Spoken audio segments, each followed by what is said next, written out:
এই আপনারা কথা বললে আমি চলে যাই, বন্ধ করেন। কি আশ্চর্য! ঢাকার মানুষ তো জানে সভ্য, একই আশ্চর্য। কথা বলা যাবে না। একই রংপুর বিভাগের লোক এখানে আছে নাকি? তো কথা বলে কেন? আমি বাকিটা বললাম না। ও পেছনে থাকে, থাক, পেছনে তো কথা বলে না। মনে হয় অন্য বিভাগের লোক এরকম হয়ে গেছে। আপনারা একটু কথা বন্ধ করেন ভাই। শুনতে এসেছেন কোরআন, এটা ইবাদত চলছে এখন। যতক্ষণ বসে আছেন শ্বাস প্রশ্বাসে নিঃশ্বাসে নেকি হচ্ছে, আর যদি নেকি নাও হয় অন্তত গোনা হচ্ছে না। কে কথা বলেন না কেন? এই জন্য আশা করবো আপনারা পরিবেশ তৈরি করে দেবেন। কোরআন শুনতে হলে আল্লাহর নির্দেশ ফাস্তামিউ লাহু ওয়া আনসিতু। 1 নম্বরে শোনা লাগবে, 2 নম্বরে চুপ থাকা লাগবে। শুধু শোনা লাগবে না, মনোযোগ সহকারে শোনা লাগবে। এই জন্য সামিয়া দেয়নি আল্লাহ, ফাস্তামিউ দিয়েছেন। ওয়াংসিতু, একেবারে নিস্তব্ধ হয়ে যাওয়া লাগবে। আমরা এসেছি আল্লাহর রহমত পাওয়ার জন্য। যার জন্য পরিবেশ নষ্ট হবে, নামাজের কাতার বাঁকা হলে যেমন সব গুনাহ তার হয়, এখানে কোরআন শুনতে যার জন্য বিঘ্ন ঘটবে সব গুনাহ তার হবে। এই জন্য আল্লাহর রাস্তায় চুপ করেন, আর কথা বলবেন না। ইশারায় করেন, খুব গুরুত্বপূর্ণ কাজ হলে। আমার ভাইরা, রহমত পাওয়ার জন্য যারা এসেছি, আল্লাহর এই 2টা শর্ত আমরা মেনে নিলাম। এবার আসেন, যারা আমরা বলতে এসেছি, এই যে 6-7 জনের নাম আপনারা দিয়েছেন আলেমদের, আমি সহ এখানে যারা কোরআন কারীমের কথা বলতে এসেছি, আমাদের দায়িত্ব আল্লাহ পাক দিয়েছেন, কিতাবুন উনজিলা ইলাইকা ফালা ইয়াকুন ফি সাদরিকা হারাজুম মিনহু লিতুনযিরা বিহি ওয়া যিকরা লিল মুমিনিন। বলেন আল্লাহু আকবার। সূরা আরাফের ভেতরে আল্লাহ জানিয়েছেন, এই একটা কিতাব আপনাকে আমি দিলাম, ফালা ইয়াকুন ফি সাদরিকা হারাজুম মিনহু লিতুনযিরা বিহি। এই কোরআন দিয়ে মানুষকে যখন সতর্ক করবেন, তখন আপনার মনের ভেতরে যেন কোনো সংকীর্ণতা না আসে, কোনো দ্বিধা দ্বন্দ্ব ভয় ভীতি সংশয় সন্দেহ এগুলো যেন কাজ না করে। যিকরা লিল মুমিনিন, কোরআন মুমিনদের জন্য উপদেশ। বলেন সুবহানাল্লাহ। আয়াতের মাঝে আপনি দেখবেন হারাজন আছে। তাফসীর পড়তে গিয়ে হারাজনের ব্যাখ্যা আমি পেয়েছি 2টা।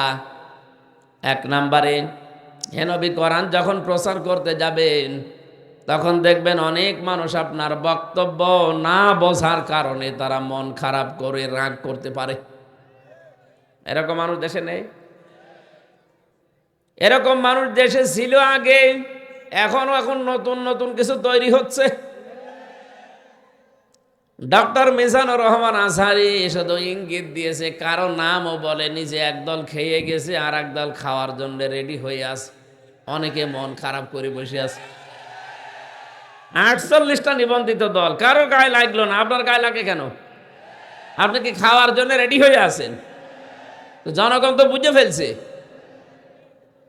গত পরশুদিন একজন বক্তব্য দিয়েছে এই দেশে, যাকে তো 15.5 বছর কোরআনের কথা বলতে গেলে অনুমতি নেওয়া লাগতো 14 জায়গায়। আমরা যদি আসতে পারি অনুমতি দেব না। আরে ভাই, কথাটা বলবেন আমরা জানি, তো কিছুদিন পরে বলতে পারলেন না। আগে যে বলে দিলেন, মানুষ তো সব এখন চিনে ফেলবে। এমনি মানুষ যেভাবে ইসলামের দিকে ঝুঁকছে, আপনি টের পাচ্ছেন।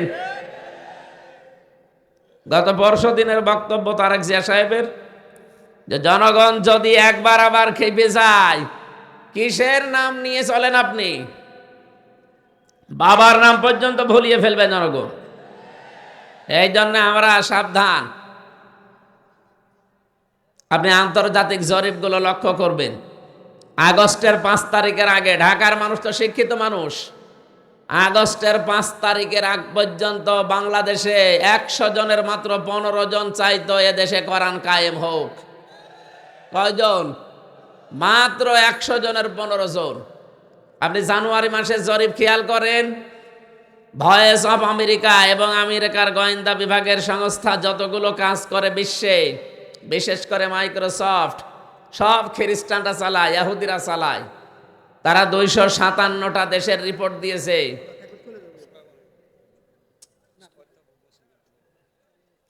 বাংলাদেশ সম্পর্কেও তারা রিপোর্ট দিচ্ছে। এই দেশে আর 100 জনের 115 জন মাত্র না, এখন 100 জনের ভেতরে 58 জন মানুষ চাচ্ছে কোরআন কায়েম হোক। 4.5-5 মাসের ব্যবধানে যদি 15 থেকে 58 হয়ে যায়, আপনি আর 5 মাস যেতে দেন।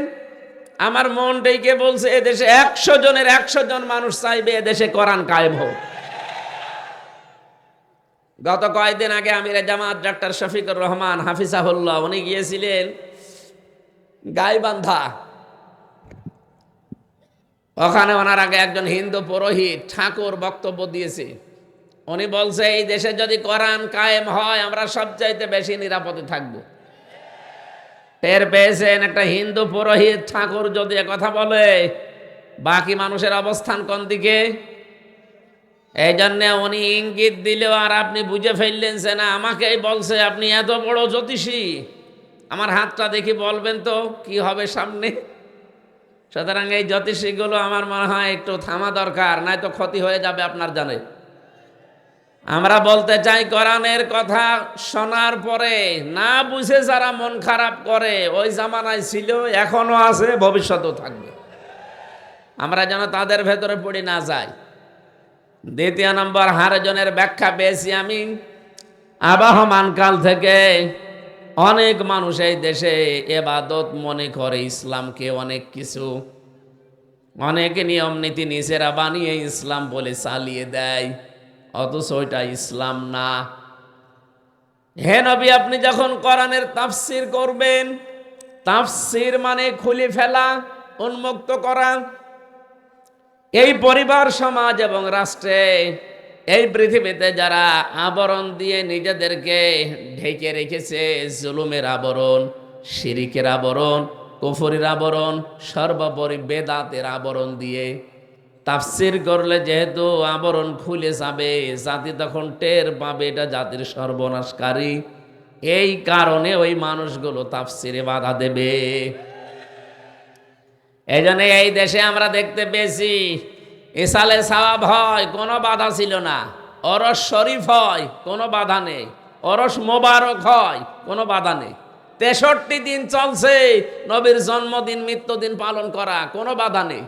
বাধা ছিল শুধু এই দেশে তাফসীরুল কোরআন মাহফিলে। বলেন, কারণ ওরা জাতে মাতাল হলো তাহলে ঠিক আছে। ওরা জানতো যে তাফসীর যদি হয় জনগণ কিন্তু জেনে ফেলবে। এই জন্য তাফসীর মাহফিলে সবচাইতে বেশি বাধা দিয়েছিল ওই জামানায় আবু জেহেল। কে? আরো জোরে বলেন।